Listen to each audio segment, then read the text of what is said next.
All right, now step 3 in the home selling process is going to be filling out your escrow docs. So the escrow company, as we mentioned in the first video, they're kind of a middle person who holds everything together. They're going to be sending out a package to you and asking for a variety of different bits of information for you to review, to sign, and complete. I want to make sure you're aware there's going to be 2 documents in there that are going to require that you have a notary sign them. One of them is going to be a grant deed, which is going to ultimately be a document that transfers the title of the property to the buyer when we close. And the second is going to be the wiring instructions. So if you choose to have the money wired to you, for instance, when you close, they want you to have that notarized, right? Well, we can never be too safe when it comes to wiring your money. So everything in there you'll be able to fill out. 2 of them you're going to need to meet with a notary.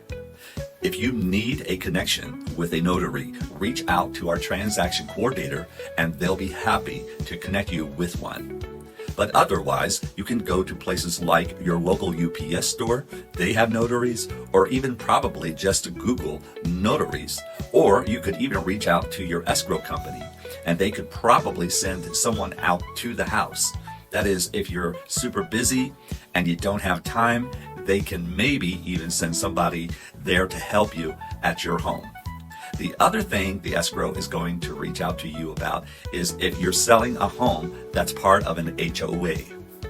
One of the things that is typically agreed to in the purchase agreement is that the seller is going to provide the HOA documents to the buyer. Most of the HOAs today are going to require an upfront payment in order to get those documents. So when the escrow company reaches out to you and asks you for that payment, it's okay.